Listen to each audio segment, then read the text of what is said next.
The David Pakman Show at davidpakman.com. So we've talked a lot about IQ over the last couple of years because it's become sort of I would call it a popular topic or a topic of obsession for some on the alt-right, for some who describe themselves as race realists. And there's this general understanding that over the long term, across the planet, on average, IQ scores are going up. There's a new study that says that there has been a reversal to this and that IQ scores are now starting to fall and actually have been for a couple of decades. And the study claims that environmental factors are to blame. And what the study done by Norwegian researchers points out is that men in Norway born between 1962 and 1991 found scores that increased by almost 3 percentage points each decade, but that then they started declining about halfway through that period in 1975. And there are studies from Denmark, Britain, France, the Netherlands, Finland, and Estonia that are also seeing this reversal in IQ scores downward. And what they are pointing to are environmental factors, not genetics, not a post-industrial world of continued average increases in IQ, but rather that it is environmental factors. And they say it's not that dumb people are having more kids than smart people, right? That would just lower the average IQ without meaning that there's actually a shift in the sort of real median IQ, that it's something to do with the environment because they're seeing the same differences within families. And that could be environment doesn't literally mean like climate change, although right? it could, to some extent, right? Certainly could. Clean it could water, be pollution in the air, water, whatever. Intelligence. But what they mean by the environment is the educational system. It could be the media environment. It could be nutrition, reading less, being online more, so on and so forth. I am open to this being correct, although it does go directly against the conventional wisdom, which is often not actually correct, that IQ scores in general, as internet access has spread and as access to more educational material has spread and information about the world and modernity, that IQ scores have gone up. So I'm open to this idea, but it does go against what we previously believed. It's shocking to me, and of course, IQ isn't the summation of everything that you know, right? It's not all of your knowledge. It's more about your cognitive ability, your ability to pick up on patterns and just take in information, right?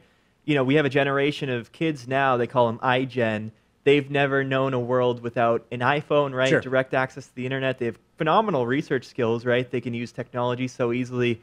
You'd expect IQ scores to go up in this generation even more so than in past ones, right? Well, I guess you can debate whether the iGen, the iGeneration, the iPad generation, as we might be calling them, would that lead to higher IQ or lower IQ? The argument for higher IQ is the one that you're making, which is ready access to all sorts of information and ways to research and sort of obtain knowledge on immediately when you have a question about something.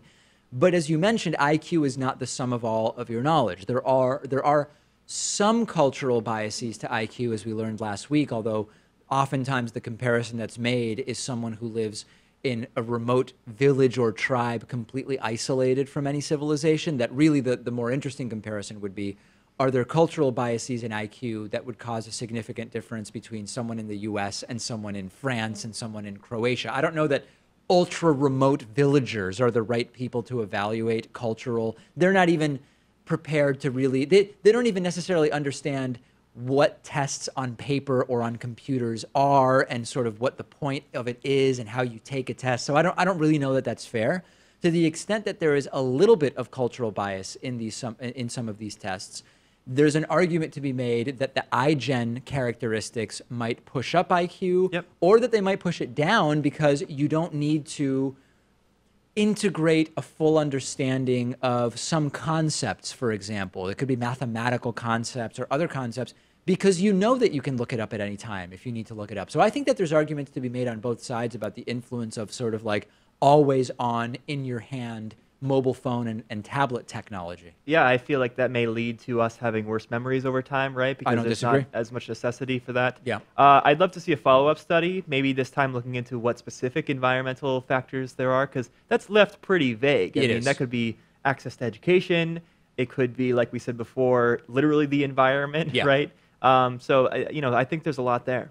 I actually am really interested in IQ research. I just think that the focus of it over the last couple years has been, again, stuff from race realists trying to point out that black people are just innately less intelligent than white people. And there's actually so much really interesting stuff to research within the world of IQ. I would much rather be interested in supporting this type of research than the bell curve race realism stuff, which has been widely debunked and is big picture just a waste of time at this point. Yeah, too bad this whole topic has been perverted in some way. It has been, yeah. And, if you ask Stefan Molyneux, though, he'll tell you that he's so obsessed about this topic purely because it bothers him so much. It's so upsetting these to him. disparities. It's so upsetting to him that white people are smarter, because it's just one of the worst injustices of Homo sapiens, yeah.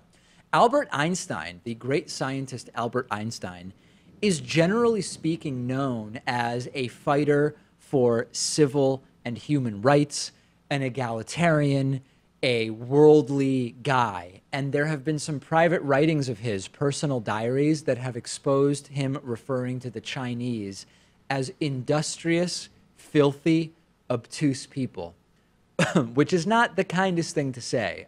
Were you shocked when you heard that this was uncovered? Not really, because it's a man who lived in, the late 1800s and early 1900s, and racism was commonplace. Not to excuse it, of course, but just to have an understanding of the perspective at that time, right? I think that context matters, and I would never, under any circumstances, excuse referring to Chinese individuals as obtuse, filthy people.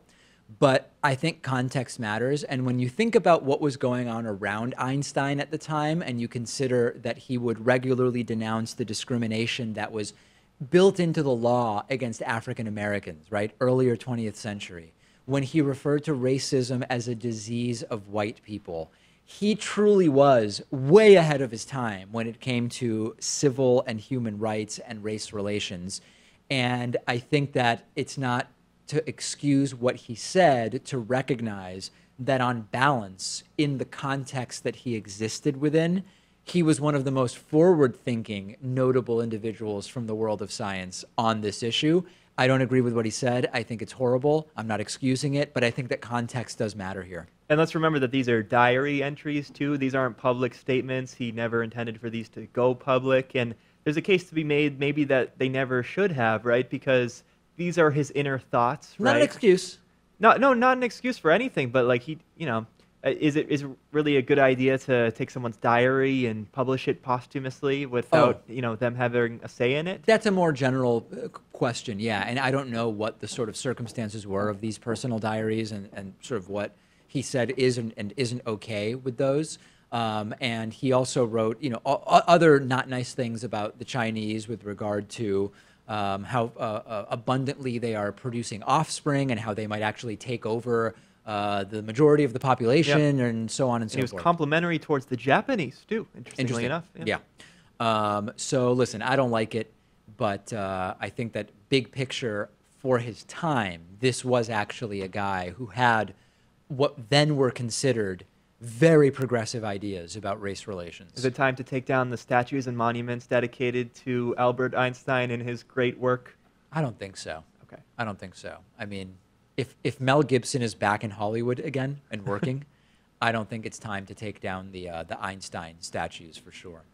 Here's another interesting story about religion. In almost every country in the world, the younger generations are regularly, subsequently, less religious, right? So if you take people over 65 and people 40 to 65 and people 25 to 40, in almost every country in the world, each younger group is on average less religious than the older groups. There are two countries in which this is not the case, where those under 40 are more religious than those over 40. Those two countries are Ghana and Georgia. Ghana and Georgia. Pat lost. He had Singapore, Ireland. yeah. Young people are more religious than their elders in Ghana and Georgia, the former Soviet republic, according to a global analysis.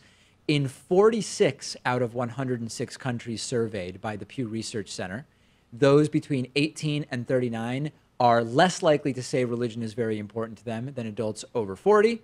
The countries where the age gap is most marked are Poland, Greece, Chile, Romania, and Portugal. All are predominantly Christian countries. All have a percentage point difference between the age groups of 20 or more. In the US, there's a 17-point difference. In Ireland, there's a 9-point gap. The UK is one of 58 countries where there's no significant difference between younger and older adults. In other words, religiosity is roughly level. And then you have Ghana and Georgia, where you see the younger generation more religious than the older generation. What would you guess might be responsible or that we could attribute this dynamic to?